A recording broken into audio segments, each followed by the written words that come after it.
Hello Brave Pipers. Last time that we did our video, we did the lower hand G grace note and we focused on low G up through D and using the G grace note to transition between those notes. This time we're going to focus on the transition from D to E, which is again a trouble spot for many pipers, and we're going to go up to F, and I'll explain why. So what you need for today, your chanter, you need a scrap, you need your fingers.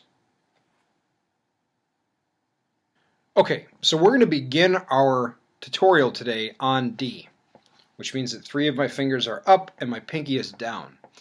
This is going to be the trouble spot because we're going to be going from D to E, and we're going to be using a grace note to make that transition. This is not mechanically easy. You got a lot of fingers involved, more than your usual already tricky D to E transition. So again, I want to point out to you that finger walking at this point is really, really beneficial. This is the best way to practice.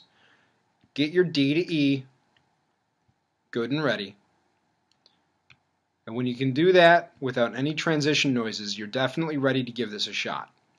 We're going to go from D, we're going to lift our high G finger, and as we set it back down, we're going to lift our other fingers and drop them to go from D to E. This is something you may want to take a little while to learn. It's going to sound like this. D to E again with a G grace note.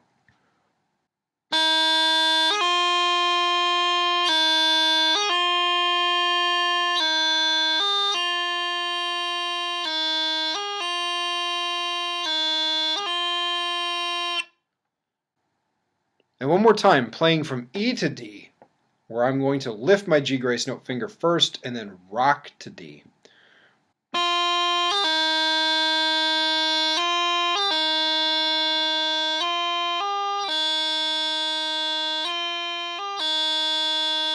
That is a transition spot you are really going to want to focus on. Once you're on E though, it's fairly easy to get to F.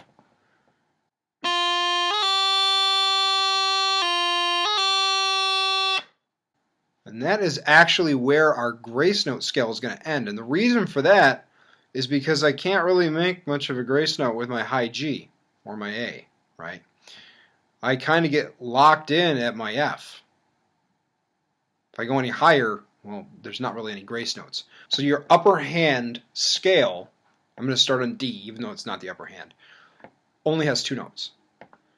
D, E, F, each separated with a grace note.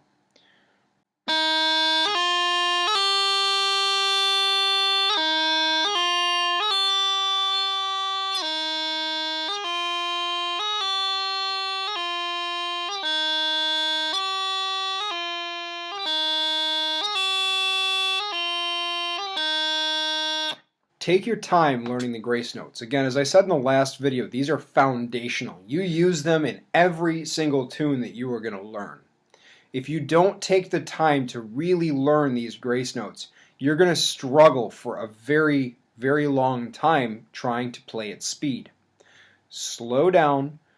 Teach yourself the muscle memory and the mechanical memory of playing the grace notes slowly and accurately so that you get your transitions crystal clear and then begin to play up to speed.